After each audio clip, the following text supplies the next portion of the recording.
আল্লাহ তাআলা নবী সাল্লাল্লাহু আলাইহি সাল্লাম একদিন মসজিদে নববীতে বসে আছেন, সাহাবীরা চতুর্পাশে বসে আছে। নবীজির মুখ থেকে কোরআনের কথা, বিশ্ববাণী শোনার জন্য, রাসূলের মুখ থেকে হাদিস শোনার জন্য সবাই উদ্গ্রীব। নবীজি মসজিদে নববীতে বসা, সাহাবীরা চতুর্পাশে বসে আছে। নীরবতাকে ভেঙে নবীজি সাল্লাল্লাহু আলাইহি সাল্লাম তার পবিত্র জবানে বললেন, ইয়াতুলু আলাইকুমুল আনা রাজুলুম মিন আহলিল জান্নাহ। আল্লাহু আকবার। বিশ্বনবী জনাবে মুহাম্মদুর রাসূলুল্লাহ সাল্লাল্লাহু আলাইহি সাল্লাম বললেন, আমার সাহাবীরা শুনে রাখো, জেনে রাখো, এই মুহূর্তে যে সাহাবী মসজিদে নববীতে প্রবেশ করবে সে জান্নাতি। সুবহানাল্লাহ। সমস্ত সাহাবীদের চিন্তা চেতনা পরিবর্তন হয়ে গেল। সবাই দরজার দিকে তাকালেন, কোন সেই ভাগ্যবান ব্যক্তি যে নবীজির প্রবক্তে ঘোষণা জান্নাতি সাহাবী হিসেবে ঘোষণা হয়েছে, কে সেই সাহাবী? সবাই দরজার দিকে তাকিয়ে থাকে। অনেকে চিন্তা করে হয়তো আবু বকর দরজাতে প্রবেশ করবেন, কেউ মনের মধ্যে চিন্তা চেতনা করেছে হয়তো সাইয়েদনা ওমর রাদিয়াল্লাহু তাআলা অথবা উসমান আলী এই দরজাতে এখন প্রবেশ করবে। কারণ নবীজি সাল্লাল্লাহু আলাইহি সাল্লাম বলেছেন, 10 জন সাহাবী আমার দুনিয়াতে জান্নাতের সুসংবাদ পেয়েছেন। সুবহানাল্লাহ। কারণ যখন রাসূল বললেন এখন যে সাহাবী প্রবেশ করবে সে জান্নাতি, কোন সেই সাহাবী? যখন সাহাবীটা দরজার দিকে আসে, দেখে একজন সাহাবী তার দাড়ি থেকে ওজুর পানি টপটপ করে পড়তেছে, জুতা বা মাথে নিয়েছে, মসজিদে নববীর দিকে ধীরে ধীরে চলে আসতেছে। সাহাবীরা সবাই তাকিয়ে আছে। এই সাহাবী মসজিদের দরজা দিয়ে মসজিদে নববীতে বসে নবীজির মুখ থেকে আলোচনা শ্রবণ করলেন। সুবহানাল্লাহ। মজলিস শেষ হয়ে গেল। দ্বিতীয় দিনে একই ঘোষণা। নবীজি আবার ঘোষণা করলেন, ইয়াতুলু আলাইকুমুল আনা রাজুলুম মিন আহলিল জান্নাহ। আমার সাহাবীরা জেনে রাখো, শুনে রাখো, এখন যে ব্যক্তিটি মসজিদের নববীর দরজাতে প্রবেশ করবে আমি রাসূল ঘোষণা করে দেই তিনি জান্নাতি। সুবহানাল্লাহ। আবার সবাই অবাক যে আজকে কোন ব্যক্তি প্রবেশ করে। তখন নবীজির ঘোষণার পর সবাই দেখলেন প্রথম দিন যে সাহাবী ছিলেন উনিও আবারও মসজিদের দরজাতে প্রবেশ করলেন। সুবহানাল্লাহ। 2 দিন একই ঘোষণা। তৃতীয় দিন আবার মসজিদের নববীতে মসজিদ চলতেছে, সাহাবীরা বসা। আল্লাহ রাসূল সাল্লাল্লাহু আলাইহি ওয়াসাল্লাম আবার একই কথা বললেন, ইয়াতুলু আলাইকুমুল আনা রাজুলুম মিন আহলিল জান্নাহ। হে সাহাবীরা, তোমরা জেনে রাখো, শুনে রাখো, এখন যে ব্যক্তি, যে সাহাবী মসজিদের নববীতে প্রবেশ করবে সে জান্নাতি। সুবহানাল্লাহ। সাহাবীরা অবাক হয়ে গেলেন। তৃতীয়বারের দিন কোন ব্যক্তি সৌভাগ্যবান বান্দা যাকে নবীজি জান্নাতি বলে ঘোষণা করে দিলেন। সবার চোখের সামনে তখন ওই সাহাবী আজকে মসজিদে নববীতে প্রবেশ করলেন। সুবহানাল্লাহ। তিন দিন নাম ঘোষণা করলেন। কে এই সাহাবী? এই সাহাবী হলেন বিশ্ববিখ্যাত সাহাবী, জলিলুল কদর সাহাবী হযরত সাদ ইবনে আবি ওয়াক্কাস রাদিয়াল্লাহু তাআলা আনহু, একজন আনসারী সাহাবী। সুবহানাল্লাহ। সাদ ইবনে আবি ওয়াক্কাস রাদিয়াল্লাহু তাআলা আনহু মদিনার একজন সাহাবী। নবীজিকে এত ভালোবাসতেন, এত মহব্বত করতেন, বদর সহ সমস্ত যুদ্ধে তিনি অংশগ্রহণ করেছেন। নবীজির জন্য জীবন দিতে সদা প্রস্তুত ছিলেন। মাত্র 17 বছর বয়সে সাদ ইবনে আবি ওয়াক্কাস রাদিয়াল্লাহু তাআলা ইসলাম গ্রহণ করেন। নবীজির খেদমত, ইসলামের খেদমতে সারা জীবন ব্যয় করেন। নবীজির মুখে এই সাহাবীর তিন ঘোষণা হলো, এই সাহাবী আল্লাহর জান্নাতি। সুবহানাল্লাহ। তৃতীয় দিন যখন মসজিদ শেষ হয়ে গেল, হযরত সাদ ইবনে আবি ওয়াক্কাস রাদিয়াল্লাহু তাআলা আনহু বাড়ির থেকে রওনা হয়ে যায়। মসজিদের ভিতর তরুণ যুবক এক সাহাবী ছিল, নাম হলো আব্দুল্লাহ ইবনে আমর ইবনে আস। চিন্তা করলে আজকে বাড়িতে আর যাব না। সাদ ইবনে আবি ওয়াক্কাস রাদিয়াল্লাহু তাআলা আনহু কি এমন আমল করে যার জন্য নবীজি একদিন নয়, 2 দিন নয়, তিন দিন জান্নাতি বলে ঘোষণা করেছে। আজকে আমি সাদ ইবনে আবি ওয়াক্কাসের বাড়ি যাব, সেখানে অবস্থান করে আমি জানবো তার কি এমন গোপন আমল করে যার কারণে নবীজি তিন দিন তাকে জান্নাতি ঘোষণা করেছেন। সুবহানাল্লাহ। আমরা জানতে চাই যে কি আমল করে যে আমলের কারণে নবীজি তিন দিন পর্যন্ত জান্নাতি সাহাবী, সুবহানাল্লাহ। এই আমলটা আমরা করব ইনশাআল্লাহ তাআলা। সাহাবীদের ঘোষণা করেছেন এই আমলের কারণে জান্নাতি। আমরা যদি সেই আমল করি আল্লাহ আমাদেরকে জান্নাত দেবে না? অবশ্যই দেবেন, কারণ জান্নাত আল্লাহ তাআলা আমাদেরকে দেবেন, সেই জন্যই তো আল্লাহ তাআলা আমাদের মসজিদে গেছেন। সুবহানাল্লাহ। কেউ যদি কোনো অনুষ্ঠান আপনাকে নিয়ে যে বসায়, তখন কি আর চিন্তা থাকে, আশা থাকে, ভয় থাকে যে আমাকে খাবার দেবে না? অনুষ্ঠানে যখন বসাইছে তার মানে কি খাবার আপনাকে দেবে। তা আল্লাহ তাআলা মসজিদে যখন নিয়ে আসছে আমরা এই আশা করব যে আল্লাহ তাআলা আমাদেরকে অবশ্যই জান্নাতে দেবেন। আল্লাহুম্মা আমিন। কারণ আশাটা পজিটিভ করতে হবে, ভালো করতে হবে, আল্লাহর কাছে আশা করতে হবে। কারণ যদি আমি ইবাদত করি আর মনে করি আমার যে আমল আল্লাহকে আমাকে জান্নাত দেবে, তাহলে আপনাকে আল্লাহ জান্নাত দেবে না, কারণ আপনার মনে সাক্ষী দিচ্ছে না। আপনি আশা করতে আমি যতই গুনাহগার হই, আমার আমল যতই কম হোক, আল্লাহ তো রহমানুর রহিম, গফুরুর রহিম, অতএব আল্লাহ তাআলার রহমতের কাছে আমার গুনাহ কিছুই না। যখন এই আশা নিয়ে আপনি মসজিদে আসবেন, দেখবেন আল্লাহ তাআলা আপনার উপর রহমত নাযিল করবে এবং জান্নাত হিসেবে কবুল করবে। আল্লাহুম্মা আমিন।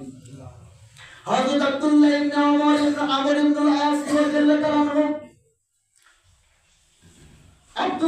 আবু ওয়াক্কাস রাদিয়াল্লাহু তাআলা আনহুর বাড়িতে যাই, বলে চাচা আমার বাড়িতে সমস্যা, আমি আপনার বাড়িতে 3 দিন মেহমান হতে চাই।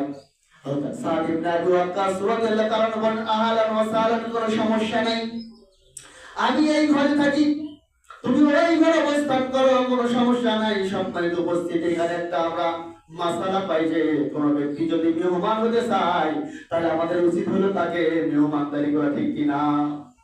কারণ মেহমান যখন কোন বাসায় যায় আল্লাহ তাআলা মেহমানের সাথে কি করে? ফেরেশতা পাঠায় দেয়। সুবহানাল্লাহ। আর যে বাড়িতে ফেরেশতা পাঠায় দেয়, ফেরেশতারা কি করে? সব সময় আল্লাহর জিকির করে, আল্লাহর হুকুম পালন করে।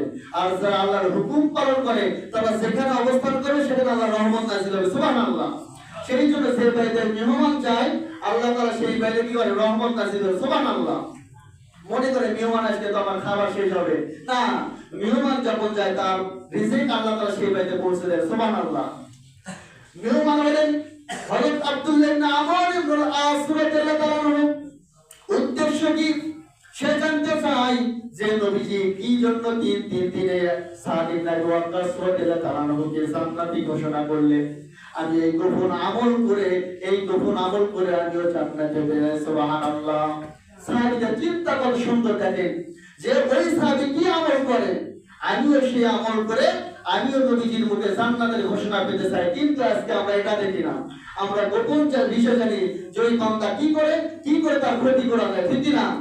আমাদের চিন্তা তাহলে কোন দিকে আর সাহাবীদের চিন্তা কোন দিকে? আপনি যদি ভালো চিন্তালে কোনো মুসলমানের বন্ধুর বাড়িতে যান তাহলে আপনার জন্য কি রহমত, ওই বাড়িওয়ালার জন্য রহমত। কিন্তু আমরা বর্তমান মানুষের বাড়িতে গেলে কি করি? আমরা ক্ষতি করি, ঠিক না? তাহলে আমাদের চিন্তা, আমাদের যাতায়াত, মেহমানদারি আর নবীজির সাহাবীদের মেহমানদারি আলাদা। এই সাহাবী গেল যে সাদ ইবনে আবু ওয়াক্কাস রাদিয়াল্লাহু তাআলা আনহু, তার বাড়িতে যাব, সে কি গোপন এমন আমল করে, সে আমল করে আমিও কি জান্নাতের ঘোষণার বড় নবীজির মুখে। সুবহানাল্লাহ। আব্দুল্লাহ ইবনে আমর ইবনে আল-আস রাদিয়াল্লাহু তাআলা আনহু হযরত সাদ ইবনে আবু ওয়াক্কাস রাদিয়াল্লাহু তাআলা আনহুর বাড়িতে অবস্থান করলেন। দেখলেন সাদ ইবনে আবু ওয়াক্কাস রাদিয়াল্লাহু তাআলা আনহু সারাদিন কাজকর্ম সেরে ইশারের সালাত আদায় করে বিছানায় ঘুমাইতে গেলেন। সুবহানাল্লাহ। হযরত আব্দুল্লাহ ইবনে আমর ইবনে আল-আস রাদিয়াল্লাহু তাআলা আনহু দেখলেন যে কোনো তো আমল নাই, ইশার পরে ঘুমিয়ে গেলেন।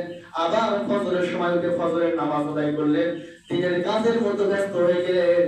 আব্দুল্লাহ ইবনে আমর ইবনে আল-আস রাদিয়াল্লাহু তাআলা আনহু ভাবলেন হয়তো আজকে কোনো ব্যস্ততার কারণে আজকে আমল করে না, হয়তো কাল করবে। দ্বিতীয় দিন আবারও লক্ষ্য রাখতেছেন হযরত সাদ ইবনে আবু ওয়াক্কাস কি গোপন আমল করে, নবীজি কেন জান্নাতের ঘোষণা 3 দিন দিলেন। দ্বিতীয় দিন একই অবস্থা, সাদ ইবনে আবু ওয়াক্কাস রাদিয়াল্লাহু তাআলা আনহু সারাদিন কাজকর্ম সেরে ইশারের সালাত পড়ে খাবার দাবার শেষ করে আবার বিছানায় ঘুমাইতে যায়, কোনো আমল নাই। আব্দুল্লাহ ইবনে ওমর ইবনে আল-আস রাদিয়াল্লাহু বলেন কোনো আমল দেখলাম না, তৃতীয় দিনের জন্য অবস্থান করলাম, তৃতীয় দিন একই অবস্থা। সাদ ইবনে আবু ওয়াক্কাস রাদিয়াল্লাহু তাআলা আনহু ইশার সালাত পড়ে ঘুমায় গেলেন, ফজরের নামাজে উঠলেন। তখন তৃতীয় দিন হযরত আব্দুল্লাহ ইবনে আমর ইবনে আল-আস রাদিয়াল্লাহু তাআলা আনহু বললেন, চাচা আমি আপনার বাড়িতে এই জন্য অবস্থান করতেছি, আমার বাড়িতে আসলে কোনো সমস্যা নাই, কারণ বিগত 3টি মজলিসে বিশ্বনবী জনাবে মুহাম্মদুর রাসূলুল্লাহ সাল্লাল্লাহু আলাইহি সাল্লাম আপনার নামে ঘোষণা করেছে যে মসজিদে আজকে যে প্রবেশ করবে সে জান্নাতি। সুবহানাল্লাহ। একদিন নয়, দুই দিন নয়, তিন দিন ভরা মসজিদে নবীজি আপনার নামে জান্নাতি ঘোষণা করেছে। আমি আমার মনের ভিতরে চিন্তা চেতনা নিয়ে আপনার বাড়িতে এসেছি যে আপনি কি এমন গোপন আমল করেন যে কারণে নবীজি আপনাকে জান্নাতি বলেছেন। সুবহানাল্লাহ। কিন্তু আমি 3 দিন আপনার বাড়িতে অবস্থান করলাম, আপনার তো কোনো গোপন আমল দেখলাম না। আমি যে আমল করি তার চেয়ে কম আমল করেন আপনি। সারাদিন কাজ করেন, 5 ওয়াক্ত নামাজ, ইশারের সালাত পড়েই ঘুমাইতে যান, আবার ফজর ওঠেন, কিন্তু কোনো ব্যতিক্রম আমল দেখলাম না। কিন্তু নবীজি আপনাকে কেন জান্নাতি ঘোষণা করলেন, কি আমল? আমি এই জন্য আপনার বাড়িতে অবস্থান করেছি। সুবহানাল্লাহ। হযরত সাদ ইবনে আবি ওয়াক্কাস রাদিয়াল্লাহু আনহু বলেন, আমার কোনো ব্যতিক্রম কোনো আমল নাই, গোপন কোনো আমল নাই, সেই কারণে নবীজি আমাকে জান্নাতি ঘোষণা করেছে। তবে সাদ ইবনে আবি ওয়াক্কাস হযরত আব্দুল্লাহ ইবনে আমর ইবনে আস রাদিয়াল্লাহু তাআলা ঘোষণা করে শুনে রাখো, তবে আমি একটি আমল করি, হয়তো বা নবীজি এই জন্য আমাকে জান্নাতি ঘোষণা করেছেন। সুবহানাল্লাহ। যখন এই কথা সাদ ইবনে আবি ওয়াক্কাস রাদিয়াল্লাহু তাআলা সাহাবীকে বললেন, তখন তার মনের ভিতরে কিউরিওসিটি বেড়ে গেল, কি এমন আমল? হযরত সাদ ইবনে আবি ওয়াক্কাস রাদিয়াল্লাহু তাআলা বলেন, আমি সারা দিন ব্যবসা বাণিজ্য বা কাজ কর্ম করি, আমার অনেক মানুষের সাথে কথা হয়, লেনদেন হয়, অনেকে আমাকে হিংসা করে, আমার সাথে শত্রুতা করে, অনেকে আমাকে কষ্ট দেয়, কিন্তু আমি রাতে যখন ইশার সালাত পড়ে ঘুমাইতে যাই, আমি আমাকে যারা কষ্ট দিয়েছে, যারা আমার বিরুদ্ধে শত্রুতা করে, হিংসা বিদ্বেষ করে, আমি সবাইকে মাফ করে দিয়ে একটা সুন্দর পরিষ্কার অন্তর নিয়ে রাতে ঘুমাইতে যাই। সুবহানাল্লাহ। আব্দুল্লাহ ইবনে আমর ইবনে আস রাদিয়াল্লাহু বলেন, চাচা আমি পেয়ে গেছি আপনার এই আমলের কারণে নবীজি আপনাকে 3 দিন জান্নাতি ঘোষণা করেছেন। সুবহানাল্লাহ। কারণ এটা কঠিন একটি আমল যা সবাই সাধারণ মানুষ পারে না। কারণ আমাদের অন্তরের ভিতরে এত কষ্ট, কোন মুসলমান ভাইয়ের যদি আমি ভালো দেখি আমার অন্তরের ভিতরে জ্বালা হয়, কারণ যদি সম্পদ বৃদ্ধি পায় আমার অন্তরের ভিতরে কষ্ট লাগে, কারণ সন্তান যদি এগিয়ে যায় আমার অন্তরের ভিতরে জ্বালা পোড়া হয়, আমরা মানুষের প্রতি হিংসা বিদ্বেষ পোষণ করে, ঠিক কিনা? কারণ এই রকম মানুষ খুঁজে পাওয়া খুব কঠিন যে অন্তরে সমস্ত মানুষকে ক্ষমা করে দিয়ে প্রতিদিন ঘুমাইতে যায়, ঠিক কিনা? এই মানুষ পাওয়া খুবই কঠিন। তাহলে শিক্ষা হলে আমি আপনাদেরকে যে মেসেজ দিচ্ছি যে অন্তরকে পরিষ্কার করতে হবে। যে মানুষ আমাকে কষ্ট দেবে, সমাজে 10 জন আছে, আমাকে কেউ হিংসা করবে, কেউ ভালোবাসবে, কেউ শত্রুতা করবে, কেউ উপকার করবে, কিন্তু এটা মনের ভিতর ধরে রাখা যাবে না। আমরা সবাইকে ক্ষমা করে দেখাতে পারি যে আমাকে কে কষ্ট দিল, কে আমার উপকার করলো, রাতে আমি ঘুমানোর আগে একবার চিন্তা করবো, করে যারা উপকার করছে তার জন্য দোয়া করবো, আল্লাহ তাকে যাচাই ফায়দান করুন। আর যারা আমাদের ক্ষতি করছে, হিংসা করে, আল্লাহ তার প্রতি আমার কোনো রাগ নাই, কোনো ক্ষোভ নাই, আমি তাকে ক্ষমা করে দিলাম, আল্লাহ আপনিও তাকে ক্ষমা করে দেন।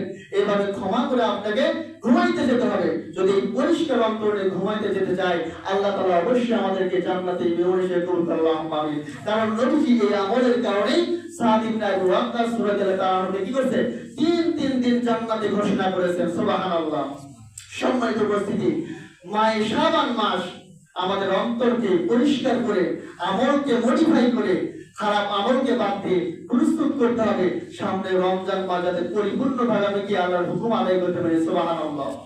কারণ রমজান এমন একটি মাস, আপনি এই দিনে এই শাবান মাস যদি 1 টাকা দান করেন, আল্লাহ তাআলা 1 টাকা সওয়াব দেবে বা 10% বৃদ্ধি করবে।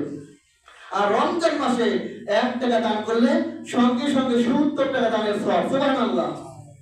একটা ফরজ আদায় করলে 70 টা ফরজের সওয়াব। সুবহানাল্লাহ। একটা নফল আদায় করলে কি ফরজের সওয়াব। সুবহানাল্লাহ।